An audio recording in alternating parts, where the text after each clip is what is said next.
Bonjour à tous, aujourd'hui petite vidéo pour vous parler d'un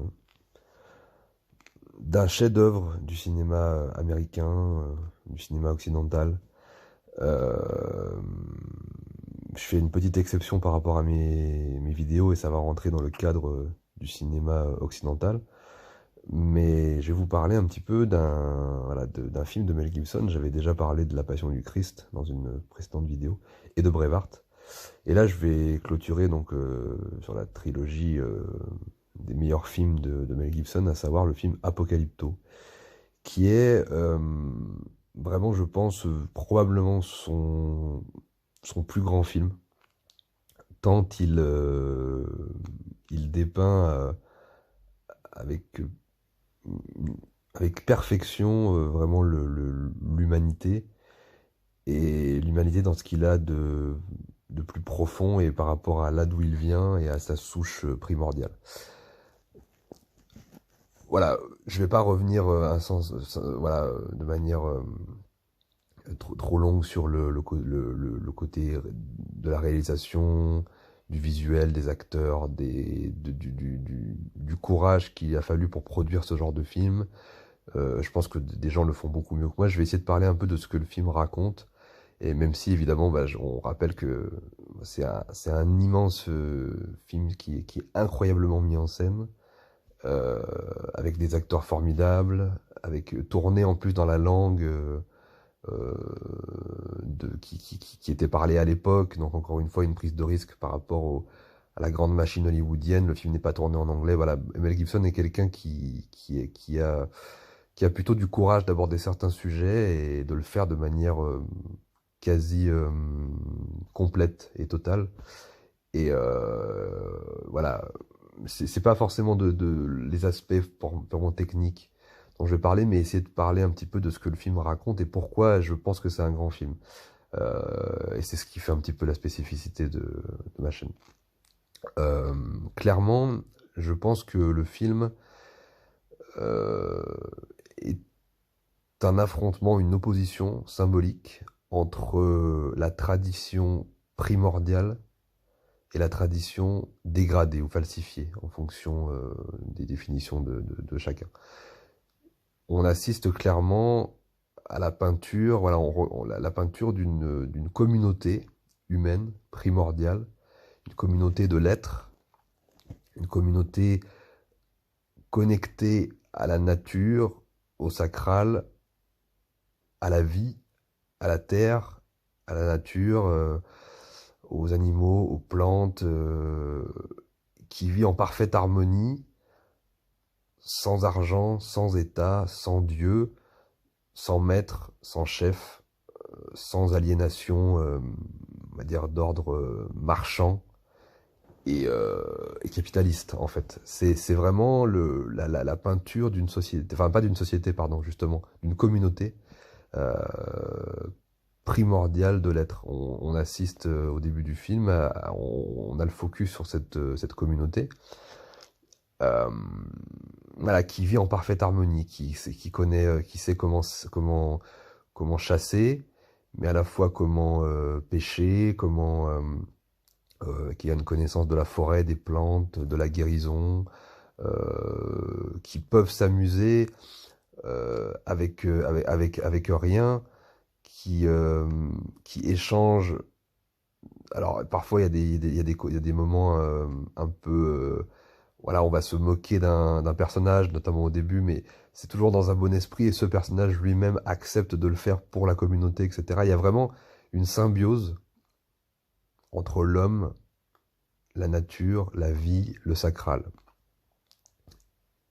Et on assiste, voilà, dans le premier acte du film, à une espèce de peinture, non pas idyllique, puisque ce n'est pas une vie idyllique, il faut quand même être fort, il faut quand même survivre, mais on sent une certaine harmonie et surtout vraiment une peinture de l'humain dans ce qu'il a de plus pur à travers l'endroit d'où il vient, à savoir sa souche primordiale. Et on va assister à ça pendant le premier acte et le Mel Gibson va mettre le focus sur un personnage qui va sentir le danger arriver.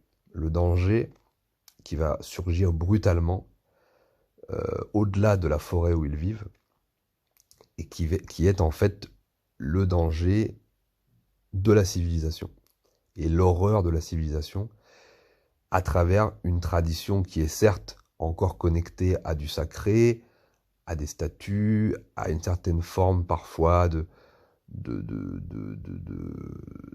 de, de force, de morale, etc. Mais là, voilà, on sent que c'est une civilisation qui est sur le point de s'effondrer et qui va venir percuter, massacrer, stopper la vie de ces communautés primordiales, de ces communautés premières de l'être. Et bon, c'est très symbolique, évidemment. C'est un film, c'est hollywoodien, donc c'est très symbolique, mais ça dit quelque chose de très profond.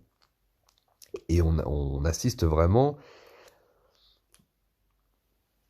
à l'horreur que peut amener et qu'amène en fait pratiquement à chaque fois la civilisation.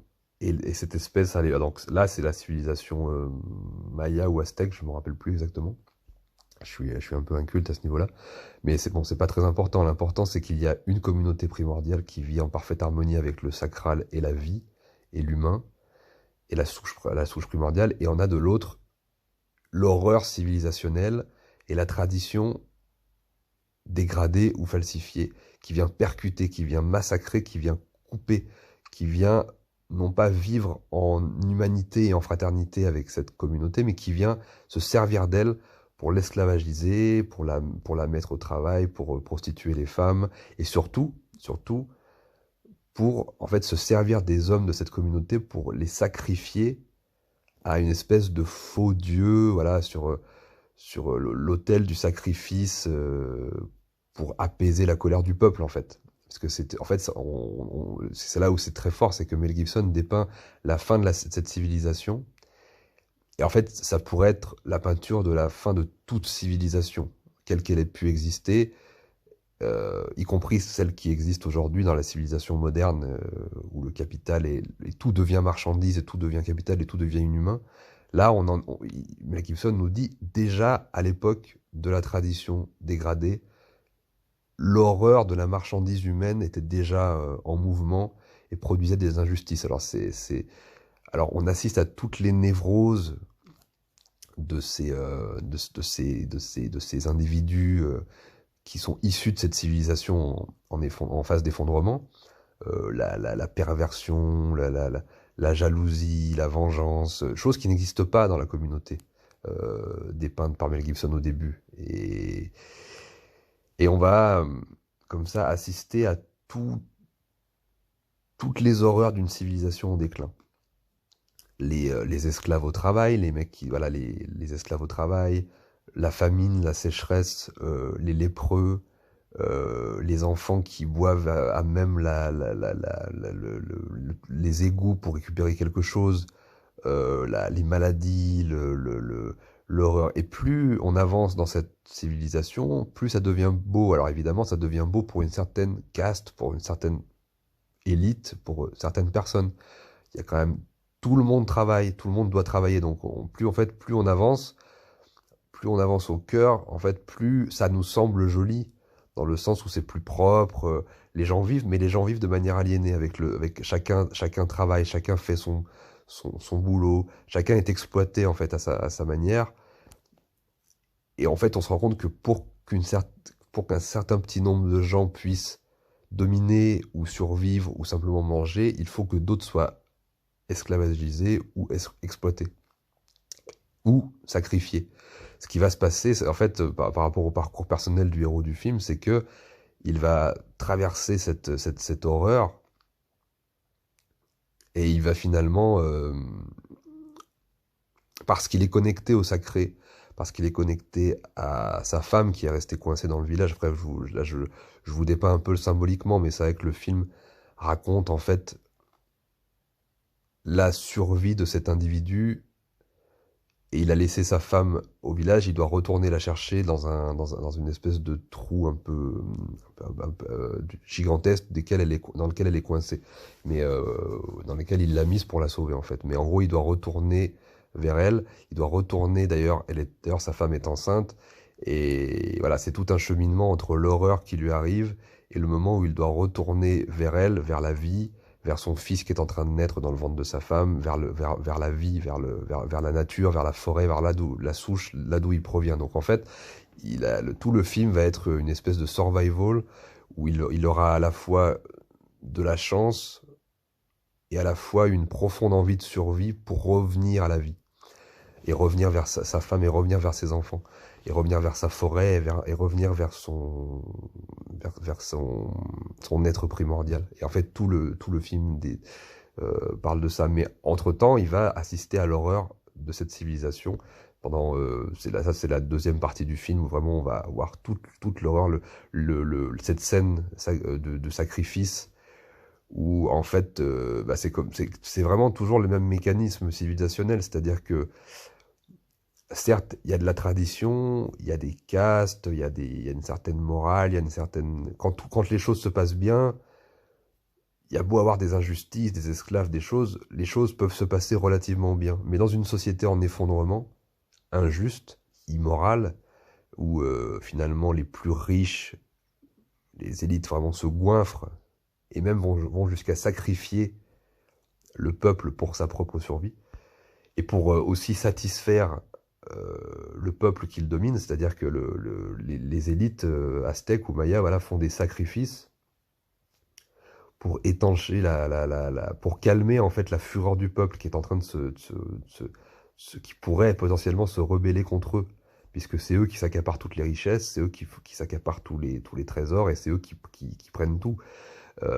Mais pour calmer le peuple, voilà, il faut leur raconter une jolie histoire à base de dieux, d'éclipses, de sacrifices humains. Voilà, il faut sacrifier des sauvages dans la forêt, enfin, soi-disant sauvages, mais en fait c'est eux les vrais sauvages. C'est la civilisation, en fait, les vrais sauvages dans le film.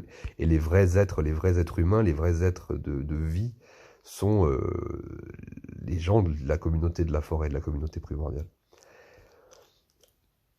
Et voilà, donc il y a des tonnes de choses à dire. On pourrait faire une heure sur ce film, tant il est incroyable à ce niveau-là, tant il touche à quelque chose de juste sur l'être humain, sur l'évolution humaine et sur l'histoire en fait, et sur la trajectoire qu'a pris l'humanité à partir du moment où il a décidé de rentrer dans une logique de marchandisation de l'homme, des biens, à partir du moment où il a commencé à stocker, il a commencé à faire du profit, etc.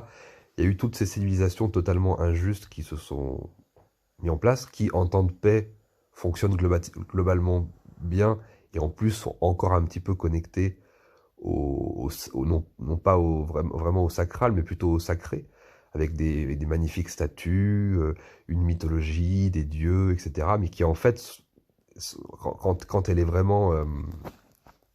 quand cette civilisation est au pied du mur, elle est obligée de montrer son vrai visage, et c'est un visage horrible, et qui asservit l'homme, et qui le domine complètement.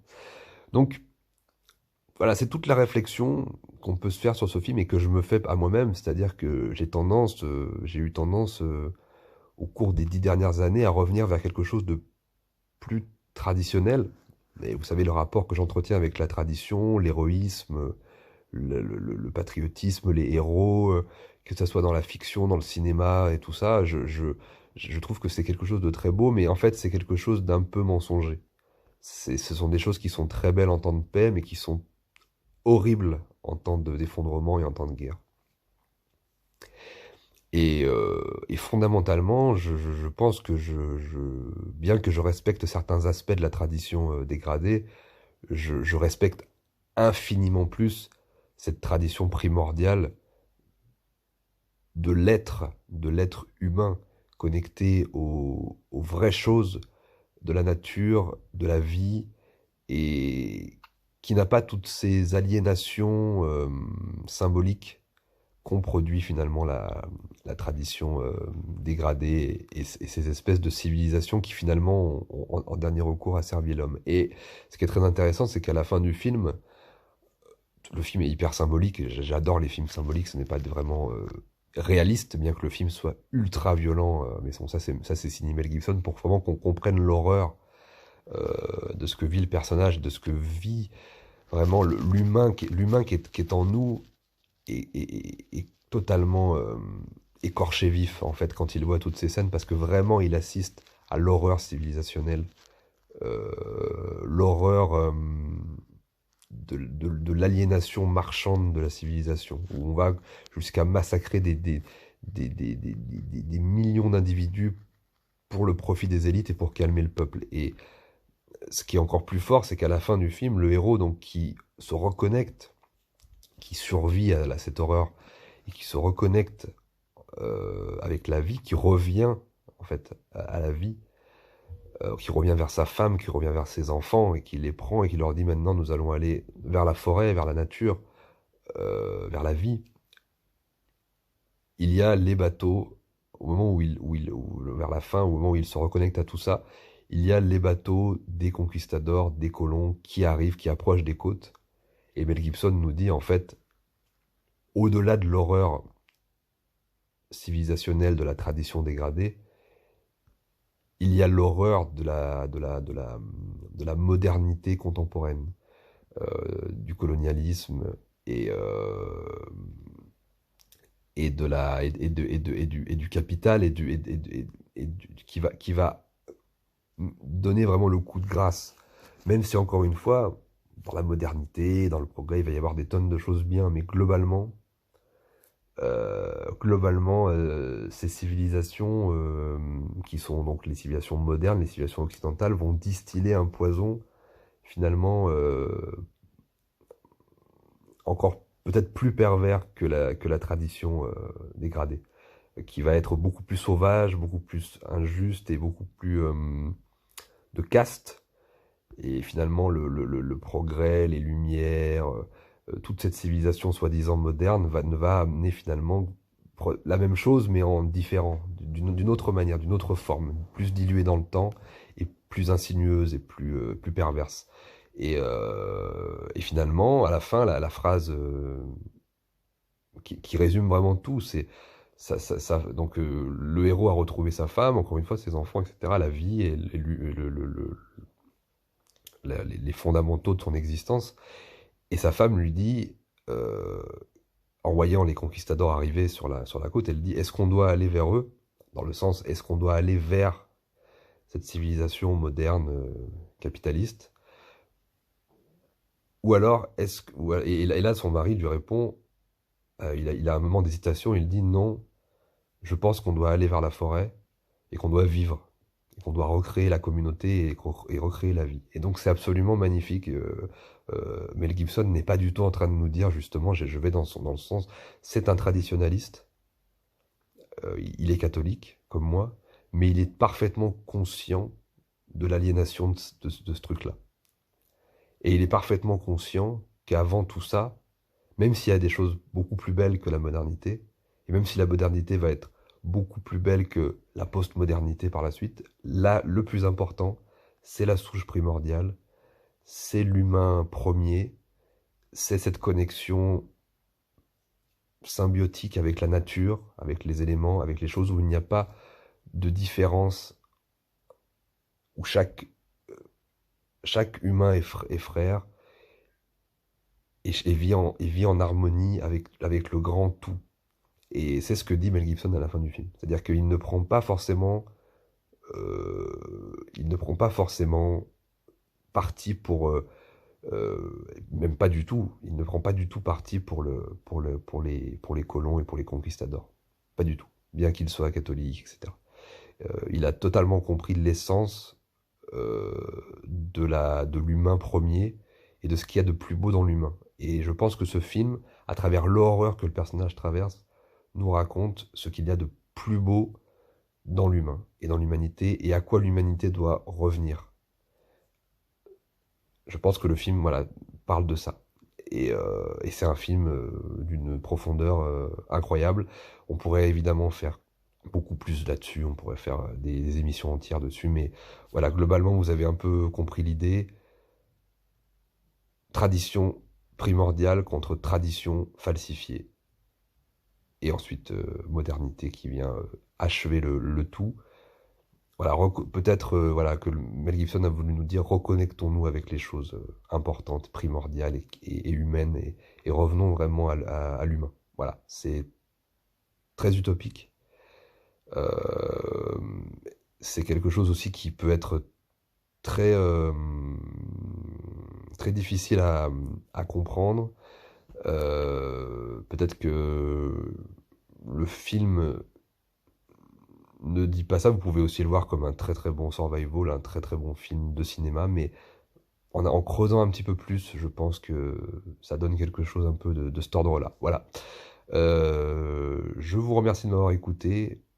Je vous souhaite à tous une très bonne émancipation et un bon retour à l'humain. Et je vous embrasse. À bientôt. Bonjour à tous.